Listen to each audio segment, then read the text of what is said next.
Hey everyone, welcome back to our Bible study. We are looking at Revelation chapter 5 now. We're all the way up to chapter 5. So quick review of chapters we've had so far. So John is on the island of Patmos. He's there as a prisoner for his faith.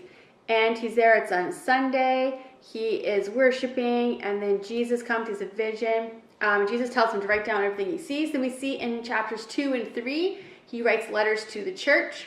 And then in chapter 4, he is taken up into heaven, and we get a glimpse of what the throne looks like.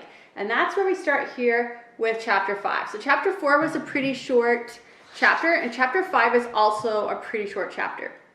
So what happens is John is taken up. John is in heaven still, and he's in the throne. And then it says here in verse 1, "And I saw on the right hand of him who sat on the throne a scroll written inside and on the back, sealed with 7 seals."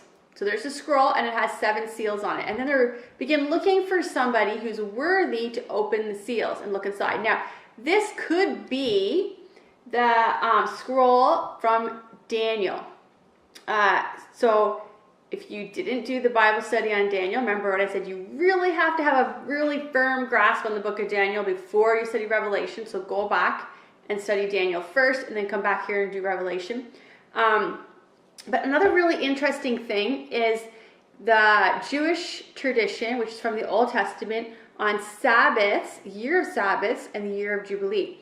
So what happened, and remember, God gave them this rule because he loved them, right? And he wanted the Jewish people to live in harmony with each other and to be well rested and all those kinds of things. So the one day, which was Saturday for them, was supposed to be the Sabbath, and they were supposed to rest and worship God on that day. But then every 7 years, they're supposed to have a year of Sabbath. And during that year, they had to let all of the crops, they had to let the fields rest and give the fields a chance to kind of recover, and then they could come back and plant again the next year.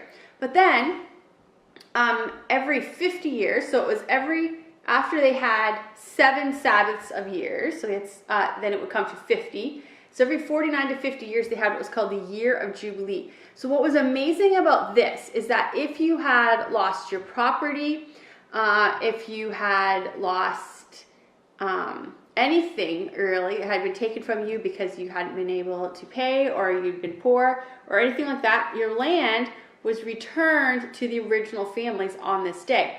So what happened is that they would have scrolls that would show the documentation of whose land that was supposed to be. And so if somebody was worthy to go up and open that scroll, which meant that they could prove that they were the original owners, they were their names, they were from that family, then they could go up, they could open that scroll and then show that they had the right to that land. So every 50 years, they were able to return back to their land. So they would reclaim their land. So what's really cool here is that there's this scroll and it has these seals, and they're looking for someone who's worthy to open the scrolls. So John looking around to see who's going to come and open the scroll, and then no one is able. They can't find anyone worthy to go and open the scroll. So then John begins crying. But then an angel comes to him and says, "You don't need to cry, because there is one who is worthy." So he is described, the one who's worthy is described in verse 5 as the Lion of the tribe of Judah, as the Root of David. And then when he looks up, he sees in the midst of them a lamb who was slain. So when we see a lamb who is slain, we know that is Jesus. Lion of Judah, that is Jesus. And the Root of David, that is Jesus. We know for sure this is Jesus who has stepped forward. And so this lamb who was slain has 7 horns and 7 eyes and steps forward. So it's the number 7. It comes up a lot with Jesus. And we know that he has the horns, so that he has power and strength. There's also golden bowls full of our prayers, the prayers of saints, which is pretty cool. So then he steps forward, he's worthy to open the scroll, and what happens then, the rest of chapter 5 is worship. The angels worshiping. So remember I said that Revelation is a lot of worship in Revelation. So I just want to read one part of this to you. "You are worthy to take the scroll and to open its seals, for you were slain and have redeemed us to God by your blood, out of every tribe and tongue and people and nation." So Jesus, because he died on the cross, because he rose again, that is when he shed our blood, he was able to redeem us, right? And to redeem the earth. So he is worthy to come up and open the seals. And so John sees that, and the seals are not open until chapter 6. So chapter 5 is a pretty short chapter. It's only 14 verses.